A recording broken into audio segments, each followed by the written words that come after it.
बरे आहात ना? मी प्रिया स्वागत करते तुमचं पुन्हा एका नवीन ब्लॉग मध्ये। तर थंबनेल वरून तुम्हाला आयडिया आलीच असेल की आम्ही निघालो आहोत कुठे।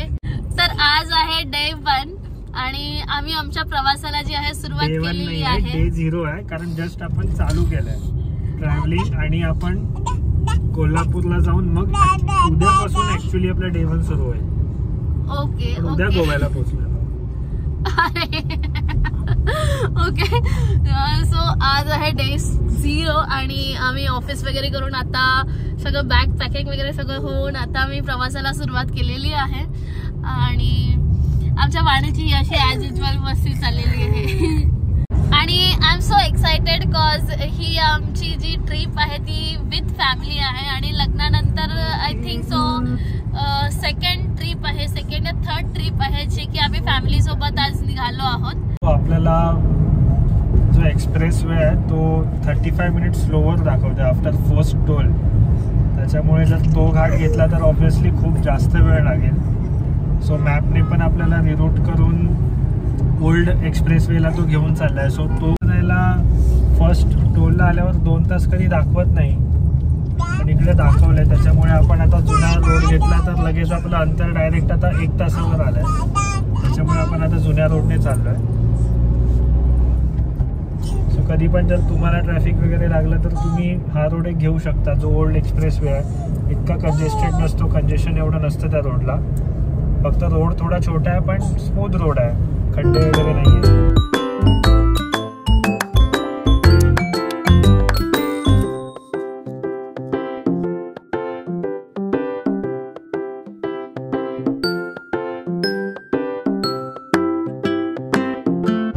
फायनली आम्ही परत न्यू एक्सप्रेस वेला आलो आहोत। आम्ही खोपोलीपासून गाडी ओल्ड एक्सप्रेस वेला घेतली, लोणावळा खंडाळा घाट करत करत लोणावळा पूर्ण करत करत लोणावळा सिटीमधून मग गाडी परत आपण न्यू एक्सप्रेस वेला घेतली आणि आपण जे ट्रॅफिक होतं ते मेजरली अवॉइड केलं जिथे करेल। सो ट्रस्ट दी मॅप तसं येऊ शकतं, त्या रूटने तसं येऊ शकतं।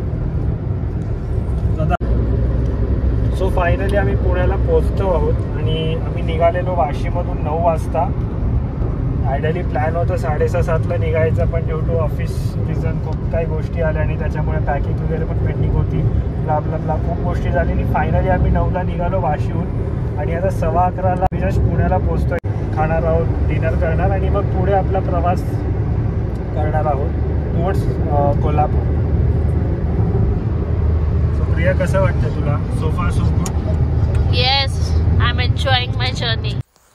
सो फायनली डिनर करून आम्ही निघालो आमच्या पुढच्या प्रवासाला। मस्त असं पोट भरून जेवलो आहे आणि आता पोचलो आम्ही खेडशिवापूर टोलला, जिकडे आम्हाला आता फ्यूल अप देखील करायचं आहे। इकडे मला दिसतो एक CNG पंप आहे नियरेस्ट, जस्ट टोलच्या नंतरच आहे। सो या पंपवरून आपण CNG भरू शकतो आणि लाईन पण तेवढी काही नव्हती। ऑब्व्हियसली रात्रीचा लेट झाला होता, 1 वाजले होते, त्याच्यामुळे कदाचित लाईन नसावी पण आम्हाला CNG मिळाला आणि प्रेशर देखील बऱ्यापैकी होतं।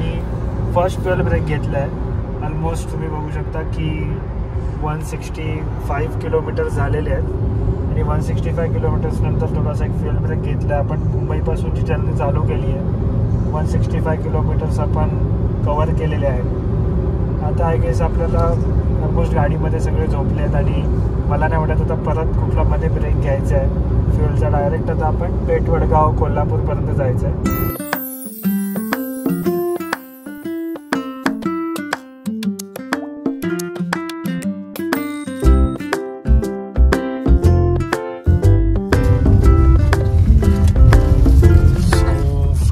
आपण 120 किलोमीटर्स पुढे आलो आहोत जिथे आपण लास्ट फ्यूल ब्रेक घेतला होता आणि आता आपण तासवडे क्रॉस केलेला आहे, म्हणजे आता कराडमध्ये आपण एंट्री करू आणि तिकडून पुढे हार्डली मग 1 तासाची जर्नी पेंडिंग आहे कोल्हापूर। सगळे झोपलेत गाडीत सध्या, रात्रीचे ऑलमोस्ट 2:45 झालेले आहेत। लेट्स सी, अजून मी तर फ्रेश आहे, मला अजिबात झोप आलेली नाही आहे। सो तुम्ही बघू शकता सातार टू जर तुम्ही कराड जात आहे, कराडच्या रोडवरून तुम्ही गोव्याला चाललं तर यू कॅन सी इकडे ना बऱ्यापैकी कन्स्ट्रक्शन चालू आहे आणि त्याच्यामुळे जर तुम्ही डे टाईमला जर ट्रॅव्हल करत असाल तर जे लोकल ट्रॅव्हलर्स आहेत बसवाले डेली कम्युट जे करतात त्यांच्यामुळे खूप जास्त या रोडला कंजेशन होऊ शकतं. आता मी रात्री ट्रॅव्हल करतो त्यामुळे ट्रक टेम्पोशिवाय दुसरं काही दिसत नाही त्याच्यामुळे. सो फायनली आता वाजलेत 4:15. कवर केले 372 kilometres right from Mumbai Vashi. आणि आता मी थोड्या तासासाठी झोपून पुन्हा पुढच्या प्रवासाला सुरुवात करणार. Good morning, actually good afternoon, because वाजले आहे दुपारचे 1 आणि आम्ही लंच वगैरे करून निघालो आहोत पुढच्या प्रवासासाठी, म्हणजेच कोल्हापूरवरून गोव्यासाठी. सो सगळ्यांना सी ऑफ करून आम्ही निघालो पुढच्या प्रवासाला.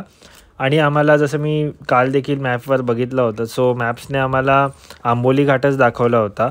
सो गारगोटीवरून आपण आंबोली घाटामध्ये प्रवेश करणार होतो आणि मी खूप एक्सायटेड होतो या प्रवासासाठी, कारण ऑब्व्हियसली खूप वर्षानंतर, जणू एक 7 ते 8 वर्षानंतर आंबोली घाटामध्ये परत जाण्याची संधी मिळत होती. हावेवर हा थोडासा ऑफ टाईम होता, ऑफ सीझन आहे, बट स्टील घाट कधी तुम्हाला ऑफ टाईम फील करून देत नाहीत, कारण त्यांचं जी ब्युटी आहे ती 24 तास आणि 12ही महिने तशीच राहते. सो फायनली आपण बघू शकतो की थोडंफार कन्स्ट्रक्शन चालू होतं मध्ये रस्त्यावर आणि त्यामुळे थोडासा डिले पण होत होता, पण रोडवर जास्त ट्रॅफिक नव्हतं, गाड्या जास्त नव्हत्या, त्यामुळे खूप असं सुंदर निसर्गरम्य वातावरणाचा आनंद घेत आम्ही पुढे एक पाऊल पुढे जात होतो. मध्ये थांबून फोटोज देखील काढत होतो. आणि या निसर्गाचा आनंद तुम्ही देखील या टाईमलॅप्समध्ये घेऊ शकता.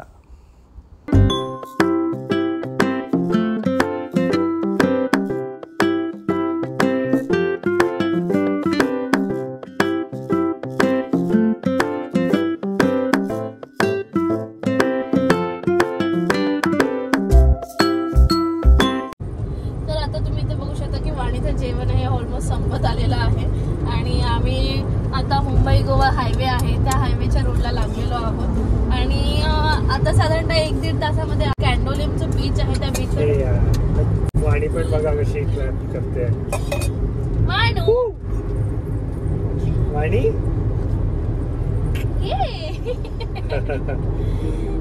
ओके बेटा. काळा कापूस पिंजला रे, ढगांची माला झुंजला रे, आता तुझी पाळी मीच देते टाळी, आता तुझी पाळी मीच देते टाळी, फुलून पिसारा नाचवी. म्हणजे ते म्हणतात ना की फर्स्ट टाइम मी गोव्यामध्ये येते आणि आल्याबरोबर लगेच सनसेटचा व्ह्यू बघायला मिळतं. मस्त अशी नारळाची झाडं अशी बघायला मिळणार आहेत, जी आपण कोकणमध्ये अनुभवतो, बट इथे एक वेगळंच अट्रॅक्शन आहे.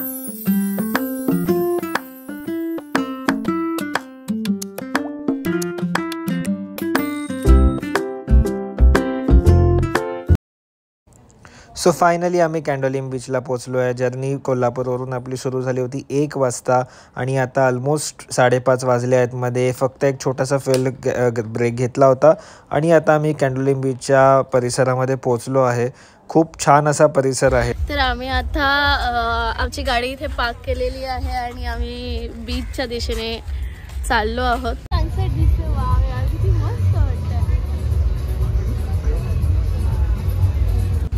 सो बेसिकली 7-8 वर्षापूर्वी जेव्हा मी ह्या बीचला आलो होतो, माझं एक्सपेक्टेशन खूप वेगळं होतं या बीचला घेऊन. मला असं वाटत होतं खूप आयसोलेटेड बीच आहे, कारण ज्या वेळेला मी आलो होतो त्यावेळेला ट्रस्ट मी त्यावेळेला जास्त कोण्या बीचवर यायचं नाही. मोस्टली लोक कलंगूट बीच किंवा बागा बीच तिकडे जास्त करून जातात, पण जेव्हा ह्या बीचवर आलो तेव्हा असं कळलं कदाचित मी रॉंग टाईमला आलो आहे. I don't know what has happened, but खूप जास्त गर्दी होती या बीचवर. बट स्टील आम्ही आमची स्पेस बनवली आणि आम्ही आमचा टाईम प्रॉपरली एन्जॉय केला गोव्याच्या ठिकाणी. कारण आपण जर मुंबईसारख्या ठिकाणी बघितलं तर जुहू बीच आहे, गिरगाव बीच आहे, असे खूप सारे आपल्याकडे आहेत, पण ती मजा येत नाही, ती वाईब नसते. पण इकडे एक वेगळाच फील आहे, एक वेगळंच ॲटमॉस्फिअर किंवा एक आपण बोलू शकतो वेगळी वाईब ह्या ठिकाणी होती.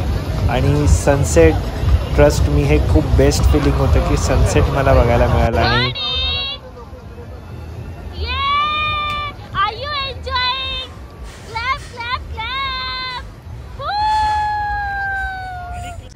सो अशा प्रकारे वाणीला कॅप्चर करून मी एका ठिकाणी शांतपणे सेटल झालो. आणि हा टाईमलॅप्स मला काढायचा होता खूप आधीपासून. हा मी प्लॅन करून गेलेलो आणि फायनली आम्ही माझ्या मोबाईलमध्ये कॅप्चर केला. सो फायनली आफ्टर सनसेट काढले आम्ही काही फोटोज आणि त्यानंतर वाणी आणि प्रिया सुंदर पद्धतीने असे डान्स करत होते. Vani each and every movement enjoy करत होती. ऑब्व्हियसली जेव्हा ती मोठी होईल आणि हा व्हिडिओ बघेल त्यावेळेला तिच्या चेहऱ्यावर एक हलकीशी स्माईल नक्कीच आली असेल. सो फायनली अशा पद्धतीने आमचा डे 1 समाप्त झाला. आम्ही रात्री एका ठिकाणी डिनर केला आणि नंतर आमच्या दादांकडे जाऊन आराम केला. सो भेटूया नेक्स्ट ब्लॉगमध्ये डे 2 मध्ये. सो तुम्हाला व्हिडिओ कसा वाटला नक्की आम्हाला कमेंट बॉक्समध्ये कळवा आणि stay tune with us for the next video. Bye bye.